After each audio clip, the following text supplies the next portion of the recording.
Oi, eu sou a Aline Emael Domingues. Sou psicóloga há mais de 2 décadas e durante todo esse tempo venho estudando de perto a psique humana, refletindo sobre os dilemas que meus pacientes e todos nós enfrentamos. Recentemente encontrei um texto na internet chamado O Velho Sábio, a Lei Invisível da Vida, que achei muito interessante. Então resolvi pesquisar, aprofundar e narrei da minha forma, com os acréscimos que considerei importantes, para ajudar a refletir sobre esse assunto. Ficou assim. Se você entender isso, tudo muda. Imagine por um instante que você pudesse realizar o desejo impossível de nunca mais ter problemas, dificuldades ou tristezas.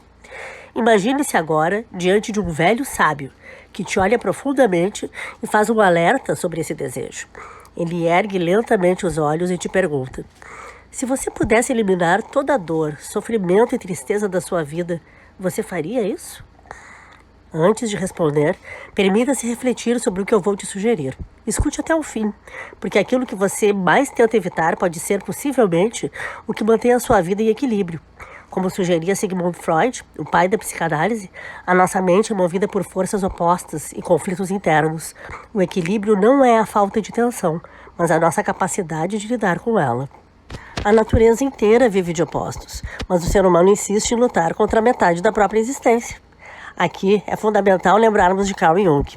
Ele nos ensinou sobre a sombra. Tudo aquilo que negamos em nós mesmos, mas que precisa ser integrado. Para ele, não nos tornamos iluminados imaginando figuras de luz, mas tornando a escuridão consciente. Observe o dia e a noite, a maré que sobe e recua, o coração que se contrai e se expande. Isso não é conflito, isso é equilíbrio dinâmico. Siddhartha Gautama, o Buda, o príncipe indiano, fundador de um estilo de vida considerado por muitos como uma religião, ensinava que a sabedoria reside no caminho do meio, evitando os extremos que nos cegam. Sem noite, não existe amanhecer. Sem inverno, a primavera perde o sentido. O mesmo acontece dentro de você. Winnicott descrevia que o amadurecimento saudável sugere a integração da ambivalência, a capacidade de aceitar que a vida é composta por aspectos bons e difíceis. A tristeza revela o valor da alegria, o cansaço dá sabor ao descanso.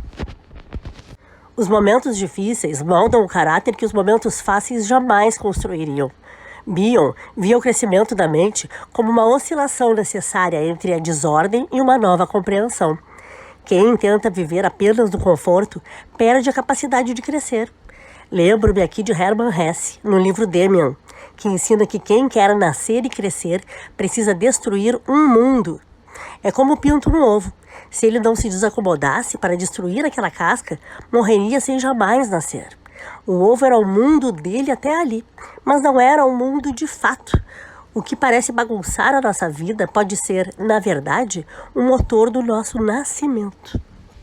Eu vivi isso. Dos 14 aos 24 anos de idade, eu sofria dores terríveis na coluna, sequelas de uma cirurgia para correção de escoliose.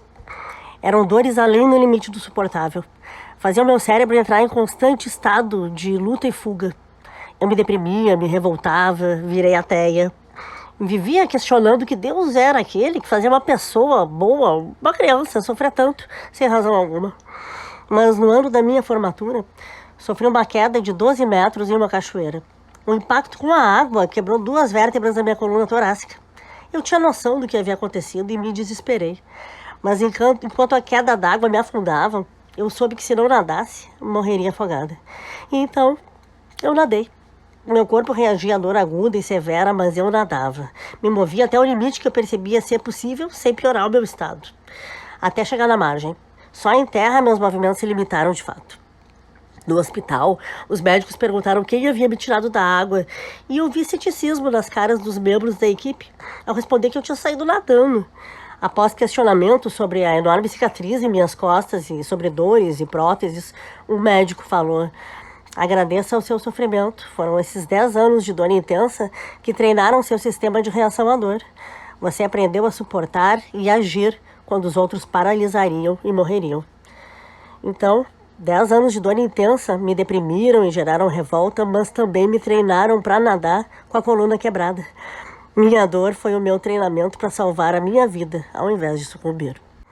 Esse aprendizado me lembra a proposta do amor fati do filósofo Nietzsche. Amar a vida como ela é, inclusive na amargura. Amar aquilo que é demasiado humano em nós, amando até os próprios erros e defeitos como parte do todo, aceitando até mesmo o eterno retorno. Esse filósofo explicava que a cura para o ressentimento, pela dor vivida, traria paz a ponto de que se um dia o cara fosse informado de que todos os eventos da vida dele se repetiriam para sempre, ele ficaria de boa. Então a cura para a humanidade não seria o fim da dor, seria a aceitação dela como parte da vida. Mais ainda, a compreensão de que o sofrimento é necessário para a evolução. Como diz o professor Clóvis de Barros Filho, a vida que vale a pena ser vivida é aquela que gostaríamos que se repetisse eternamente, em todos os detalhes. Como aponta Cláudio Rutz, que foi meu orientador de mestrado e é o principal expoente dos fatores de personalidade no país, o ajuste psicológico transparece na nossa capacidade de regular as emoções diante das adversidades da vida.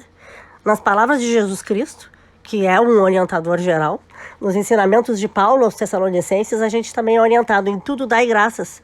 É sobre agradecer também pelo mau tempo, aprendendo na dor, porque muitas vezes é esse o sofrimento que salva a nossa vida lá na frente. É entender que às vezes Deus escreve certo por guias tortas. Como descrito em A Voz do Silêncio, o livro mais famoso de Helena Blavatsky, é preciso atravessar os vales da dor para que a alma encontre sua verdadeira voz. Você não foi feito para evitar todos os extremos, você foi feito para atravessá-los.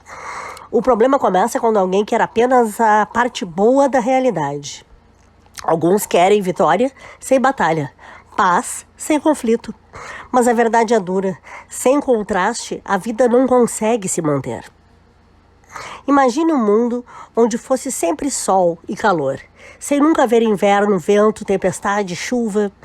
No começo, pareceria perfeito para quem gosta de verão. Mas logo a terra secaria, os rios diminuiriam e toda a vida desapareceria. O mesmo acontece com a alma humana. As dificuldades que a gente reclama hoje talvez estejam preparando a sabedoria que a gente ainda não tem. A vida não está nos punindo, ela está nos equilibrando. O segredo não é fugir dos opostos, é aprender a caminhar entre eles. O sábio quer que a gente entenda que a vida é feita do equilíbrio entre os extremos. E quando você entende isso, até as tempestades e dores deixam de parecer inimigas.